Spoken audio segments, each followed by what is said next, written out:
السلام علیکم everyone, hope you all are doing well. ہم اگین حاضر ہیں اپنے ایک نیو ایپیسوڈ کے ساتھ، ایپیسوڈ نمبر 33۔ ہماری ابھی تک کے سبھی ایپیسوڈس کو لائک کرنے کے لیے بہت زیادہ شکریہ۔ امید ہے آپ کو آگے بھی ہماری ایپیسوڈس پسند آتی رہیں گی اور آپ اچھا رسپانس دیتے رہیں گے۔ So let's move on to our episode.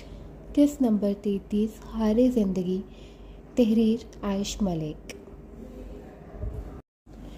سورج سوانیزی پر آ گیا تھا، مگر وہ تین وجود پچھلے 2 گھنٹوں سے تپتی دھوپ میں سر جھکائے کائنات کے ہر رنگ سے بے پرواہ سڑک کے بیچ تکون کی شکل اختیار کیے بیٹھے تھے، گویا محبت نے تکون کی شکل اختیار کر لی ہو۔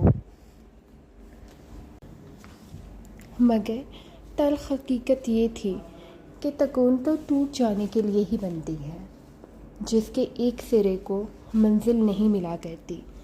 اب سوال یہ تھا کہ محبت کا یہ خسارہ کس کے مقدر ٹھہرے گا؟ کیا محبت کسی 2 وجود پر مہربان ہو کر ایک کو خالی ہاتھ کر جائے گی، یا تینوں سے ہمیشہ کے لیے روٹھ کر ان کو ایک اندیکھی آگ میں ہمیشہ جلائے گی؟ تینوں کے گرد گھومتے ماضی کی گرمائش انہیں اس تپتی دھوپ کا بھی احساس تک نہیں ہونے دے رہی تھی۔ سڑک پر آنے والی ایک اور گاڑی کے ہارن سے امید نے سر اٹھا کر سامنے دیکھا۔ اس کا رونا اب مکمل بند ہو چکا تھا، مگر اس کی طبیعت بگڑ رہی تھی۔ وہ لڑکھڑاتے مشکل سے اٹھی۔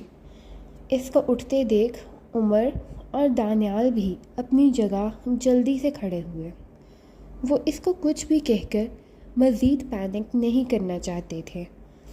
وہ سمجھ چکے تھے کہ پہلے ہی ڈری ہوئی تھی، اس لیے وہ اس کے انتظار میں پچھلے 2 گھنٹوں سے اسی جگہ پر ٹک کر بیٹھے رہے۔ اس دوران کچھ بائکس اور گاڑیاں ان کے پاس سے ہارن دیتی گزرتی رہیں، مگر وہ سوائے امید کے رد عمل کے انتظار کے اور کچھ نہیں کر سکتے تھے۔ آخر کار اس کو اٹھتے دیکھ کر دونوں نے دل میں شکر ادا کیا۔ اس سے پہلے کہ امید لڑکھڑاہٹ کے ساتھ نیچے گرتی، وہ دونوں اس کی طرف بڑھے، مگر وہ خود کو سنبھالتی دونوں کو ہاتھ کے اشارے سے خود کے قریب آنے سے روک گئی۔ میرے پاس مت آنا، وہ مزید گھبراتی پیچھے کو قدم اٹھاتی ان سے دور جانے کی کوشش کر رہی تھی۔ وہ دونوں ضبط کی جس مراحل سے گزر رہے تھے وہی جانتے تھے۔ دونوں نے اپنی پیش قدمی اسی وقت روک دی۔ امید ابھی کچھ قدم ہی چلی تھی کہ اس کا سر چکرایا۔ وہ اپنے سر کو پکڑ گئی۔ وہ بہت کمزوری محسوس کر رہی تھی، مگر ایک بار پھر چکر آنے پر وہ بری طرح لڑکھڑاہٹ کا شکار تھی۔ اس سے پہلے کہ وہ زمین پر گرتی، وہ دونوں اس کو پکارتے اس کی طرف تیزی سے پہنچے۔ اس سے پہلے دانیال اس کو پکڑتا، اس سے پہلے عمر نے اسے دھکا دیتے امید کو پکڑتے گرنے سے بچایا۔ What the hell! دانیال غصے سے چیخا اور عمر کی طرف بڑھ کر امید کو اس سے لینا چاہا، مگر وہ ایک ہاتھ سے امید کو سنبھالتا دانیال کو ایک بار پھر زور سے دھکا دے چکا تھا۔ دور رہو اس سے، کہا نا! وہ اتنی زور سے دھاڑا تھا کہ دانیال نے مشکل سے اس کی دھاڑ برداشت کی تھی۔ کزن ہے وہ میری، تم ہوتے کون ہو مجھے اس کے پاس آنے سے روکنے والے؟ میں تمہیں برداشت کر رہا ہوں تو صرف اس کی طبیعت کی وجہ سے۔ جواباً وہ بھی اتنی ہی شدت سے دھاڑا تھا۔ میں کون ہوں؟ عمر استہزائیہ ہنسا۔ میں وہ ہوں جس کو تم نے کچھ دن پہلے اس کا عاشق کہا تھا۔ یاد ہے وہ تھپڑ یا پھر سے کراؤں؟ امید جو پہلے ہی نیم غنودگی کی حالت میں جا چکی تھی، ان کی دھاڑیں سنتی وہ ہوش کھوتی بے ہوش ہو چکی تھی، جسے وہ دونوں نوٹ کر چکے تھے۔ دانیال نے اپنی مٹھیاں بھیجی تھی، اس سے پہلے تو نہیں، مگر آج سے تم مجھے اس کا عاشق یا جو سمجھنا چاہو سمجھ سکتے ہو۔ یوں وہ ہاتھ اٹھاتا کہ عمر ہاتھ سے نفی کا اشارہ کرتے یہ غلطی کرنے سے منع کر گیا۔ یہ غلطی بھول کر بھی مت کرنا۔ میں عمر سکندر خدا کو حاضر ناظر جان کر اس کا امید کی طرف ایک نظر ڈالتے محافظ قرار دیتا ہوں۔ دوبارہ دانیال کو دیکھتے بولا۔ اس نے امید کو دونوں بازوؤں میں اٹھا لیا تھا۔ اب اسے کوئی ڈر نہیں رہا تھا، کیونکہ وہ بے ہوش ہو چکی تھی، اور ہاتھ اٹھانے کی نوبت آتی تو وہ اس سے بھی گریز نہ کرتا۔ رکو، دانیال اس کی طرف بڑھا، مگر اس نے آنکھوں سے ہی اسے کچھ بھی کرنے سے منع کیا۔ ایک قدم آگے مت بڑھانا، ورنہ تم میرا وہ روپ دیکھو گے جسے دیکھنے والے ہر پل مرنے کی دعا مانگتے ہیں۔ اس کے الفاظ کی سختی اس قدر تھی کہ دانیال کے قدم خود بخود رک گئے۔ عمر گاڑی کی طرف بڑھا، امید کو احتیاط سے پچھلی سیٹ پر لیٹاتا، ڈور لاک کرتا۔ وہ ایک بار پھر دانیال کی طرف مڑا۔ میں دعا کرتا ہوں کہ میرے یہ احساسات وقتی ہوں، مگر خدا کی قسم اگر یہ وقتی نہ ہوئے تو آج جو ہوا اور اس سے پہلے اس کے ساتھ جو بھی ہوا، جس کے باعث وہ اتنی عجیب ہے، اس سب کا کنیکشن تم لوگوں سے ہوا، تو میں اس کی ایک ایک آنسو کا بدلہ تم سب کو خون کے آنسو رلاؤں گا۔ اور یہ میرا عمر سکندر کا وعدہ ہے خود سے، اور میں اپنے کیے وعدوں سے وفا مرتے دم تک نبھاتا ہوں۔ اسے خود بھی نہیں پتا تھا کہ وہ ابھی یہ سب کیا اور کیوں بول رہا ہے، مگر یہ سب خود بخود ہو رہا تھا۔ یہ الفاظ خود ادا ہو رہے تھے، جیسے برسوں سے کوئی تعلق ہو، اور یہ آنسو اور یہ تکلیف جو وہ کچھ وقت قبل دیکھ چکا تھا، سب برداشت نہ ہو رہا ہو۔ اس کے ساتھ ہی وہ گاڑی سٹارٹ کرتا وہاں سے غائب ہوا تھا۔ دانیال کو سمجھ ہی نہیں آئی ابھی سب کیا ہوا ہے۔ وہ کون تھا؟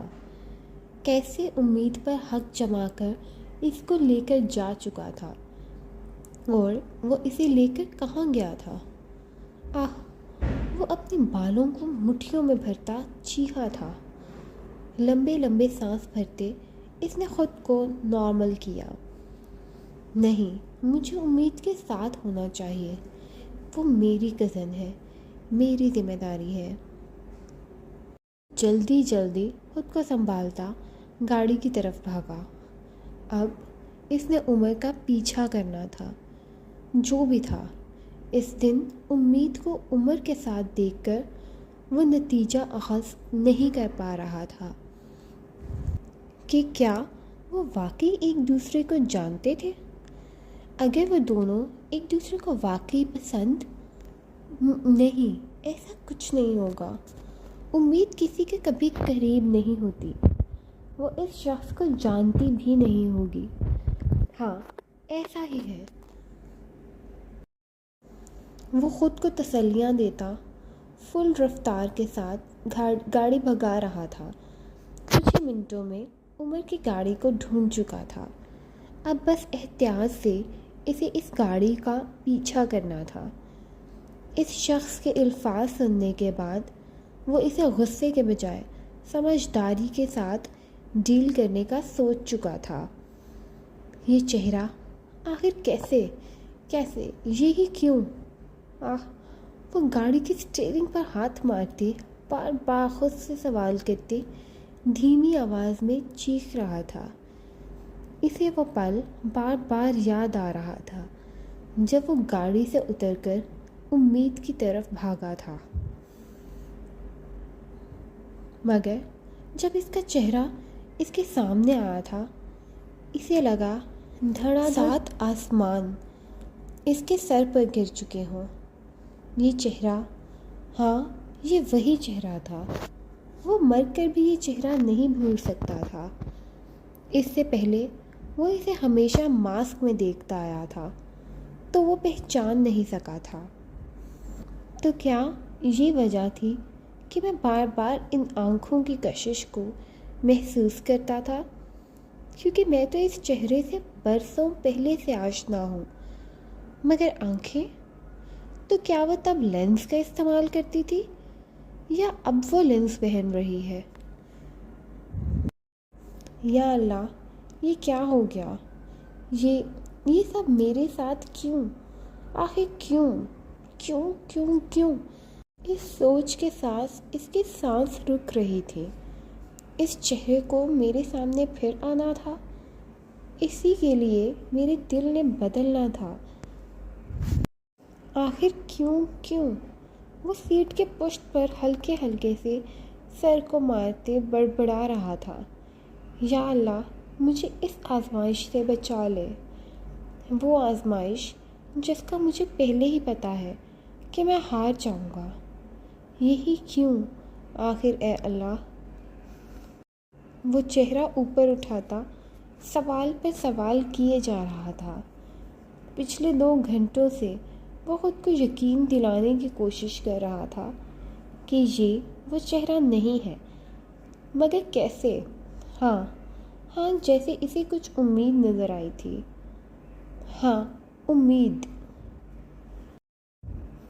دانیال نے اس کا نام امید پکارا تھا، مگر اس دن تو اس لڑکے نے اس کا نام آبدار لیا تھا۔ تو اس کا اصل نام کیا ہے؟ لیکن ایک منٹ، اگر مان لیا جائے اس کا نام آبدار ہے، یا چلو امید بھی ہے، تب بھی یہ وہ نہیں ہو سکتی۔ ہاں یہ وہ نہیں ہے، بالکل، یہ تو نام ہی مختلف تھا۔ اور اس کے بال، ہاں اس کے بال بھی مختلف تھے۔ اس کے بال درمیانے سلکی ہیں، مگر وہ لمبے گھنے گھٹنوں سے نیچے تک آتے بالوں کی مالک تھی۔ یس 2 پوائنٹس ہو گئے۔ اور اس کی آنکھیں، یس 3 پوائنٹ۔ اس کی آنکھوں کا رنگ سرمئی تھا، جبکہ اس لڑکی کا اس کے سامنے جھپک کر امید کی ڈری سہمی اسے دیکھتی آنکھیں آئیں۔ اس کا دل جیسے پھر ایک بار زور سے دھڑکا تھا۔ ہاں اس کی آنکھیں گہری سیاہ ہیں، جیسے خود کے اندر کئی اندھیروں کو سمیٹ کر رکھا گیا ہو۔ اسے کچھ تسلی محسوس ہوئی۔ اس نے ایک نظر پیچھے سیٹ پر لیٹی ہوش و حواس سے بیگانہ امید پر نظر ڈالی، مگر جلد ہی وہ نظریں چرا گیا۔ مگر کافی پوائنٹس مل جانے پر وہ اب ریلیکس ہو چکا تھا۔ اوہ شٹ، سر کو بتانا ہوگا سب، میں کیسے بھول گیا انہیں۔ وہ جلدی سے نمبر ڈائل کرتا، ان کو سرسری ہسپتال آنے کا کہتے، ایڈریس بتاتا فون کاٹ چکا تھا۔ فون پر وہ انہیں کچھ نہیں بتا سکتا تھا۔ بہتر تھا کہ اب آمنا سامنا کروایا جائے۔ جس چیز سے وہ ہمیشہ بھاگتے آئے تھے، اتنا تو وہ بھی جانتا تھا، مگر بہت ہو گیا تھا کہ لکا چھپی کا کھیل اب سب کھل کر سامنے آنے کا وقت آ چکا تھا۔ تو مس آبدار، یا امید، یا پھر کچھ پل وہ خاموش ہوا۔ ماہم آخری نام لیتے اس کے چہرے پر سختی آئی تھی۔ چلو دیکھتے ہیں، کون ہو تم؟ کیا ہے تمہارا اصل؟ اور کیا گہری راز اپنے اندر چھپائے بیٹھی ہو بس میری دعا ہے تم جو بھی ہو میری آزمائش نہ ہو۔ ایک لمبی سانس بھرتا وہ گاڑی کی رفتار بڑھا گیا۔ آج اس کا کالج میں پہلا دن تھا، ایک نئے نام، ایک نئی پہچان کے ساتھ۔ اس سب کے لیے وہ کبھی راضی نہ ہوتی، مگر وہ جان چکی تھی کہ اس کی جان کئی خطرات میں گھری ہوئی ہے، بہت ہی کڑیوں کو وہ جوڑے ہوئے ہے۔ اسی لیے بہت سے لوگ اس کے تعاقب میں ہیں اور اس کی جان کے دشمن بنے بیٹھے ہیں۔ مجبوراً ہی صحیح، مگر اسے یہ کڑوا گھونٹ پینا پڑا۔ بس 2 سال کی بات ہے امید، پھر سب ٹھیک ہو جائے گا۔ وہ کئی بار ایسے کہہ کر خود کو ریلیکس کر چکی تھی۔ اس کے ڈیڈ اس کا سارا بایو ڈیٹا بدل کر اس کالج میں ایڈمیشن کروا چکے تھے۔ نام بدلنے میں مسئلہ نہیں ہونا تھا، آخر اس کے ڈیڈ نامی گرامی امیر شخصیت تھے۔ ڈگری اور باقی سب ڈاکیومنٹس پھر سے اینڈ پہ اس کے اصل نام سے بن جانے تھے، تو اس لیے نام بدلنے کا فیوچر میں بھی مسئلہ نہیں ہونا تھا۔ آخر پیسہ ہونے کا یہی تو کمال ہے کہ جس کے پاس ہو وہ جیسا چاہے ویسا کر سکتا ہے۔ آخر وہ بھی تو سونے کی چمچ منہ میں لے کر پیدا ہوئی تھی۔ ایک بات کی اسے خوشی تھی کہ اب وہ کھل کر سانس لے سکتی تھی، کالج کی لائف میں اچھے سے انجوائے کر سکتی تھی۔ مگر پھر جب اس کے ڈیڈ نے بتایا کہ نام بے شک بدل چکا ہے، مگر وہ گارڈز کی پروٹیکشن میں ہر حال میں رہے گی، اکیلی کہیں بھی آ جا نہیں سکتی تھی۔ یہاں تک کہ کالج کے اندر بھی کچھ گارڈز وہاں ملازمین کے حلیے میں اس کی حفاظت پر مامور ہوں گے۔ اس بات پر اسے غصہ تو بہت آیا، مگر 2 سال کا سوچ کر وہ مطمئن ہو گئی تھی، اور یوں امید سے ماہم بن کر اس کی کالج لائف سٹارٹ ہوئی تھی، جس میں اس کی 2 سہیلیاں ہانیہ اور ماریہ شامل ہوئیں۔ اس کے ڈیڈ نے اسے منع کیا تھا کہ کسی سے بھی جذباتی وابستگی پیدا نہ کرے، کیونکہ ایسا ہونے پر کئی بار وہ دنوں تک مینٹل ڈسٹربنس کا شکار رہتی تھی، مگر وہ چاہ کر بھی خود کو اس بار روک نہ پائی۔ اکثر وہ ان دونوں سے لاتعلق رہنے لگ جاتی تھی، مگر وہ دونوں چڑیلوں کی طرح چمٹ جاتی تھیں، جس کی وجہ سے اس نے یہ سب وقت اور حالات پر یہ کہہ کر چھوڑ دیا کہ جو ہوگا دیکھا جائے گا۔ اس کی زندگی میں تقریباً سب صحیح جا رہا تھا۔ نام بدلنے سے اس کی سیکیورٹی کا مسئلہ بھی کافی حد تک حل ہو چکا تھا، مگر پھر اس دن اس کی زندگی میں اسسٹنٹ پروفیسر سکندر آیا اور چیزیں ایک بار پھر بے ترتیب ہونا شروع ہو چکی تھیں۔ لیکن تب بھی جو ایک دل کو تسلی تھی کہ یہ سب بھی کچھ دنوں کی بات ہے، مگر کل کیا ہو کون جانتا تھا۔ اس کا تعلق سر سکندر سے بگڑتا چلا گیا، اور یہ چیز اسے دوبارہ پہلے زون میں لے جا رہی تھی، جس سے وہ بچنے کی کوششوں میں وہ دوہری شخصیت کو اپنا چکی تھی۔ مگر وہ نہیں جانتی تھی یہ سب تو صرف شروعات ہے، ابھی اندھیروں کا سفر تو باقی ہے، جن کی کالی سیاہی اس کے وجود کی روشنی کو نگل جائے گی۔ So that is the end of episode 23 امید ہے کہ آپ کو ہماری یہ ایپیسوڈ بھی بہت پسند آئی ہوگی. اپنی قیمتی رائے کا اظہار ضرور کیجیے گا. تب تک کے لیے اللہ نگہبان.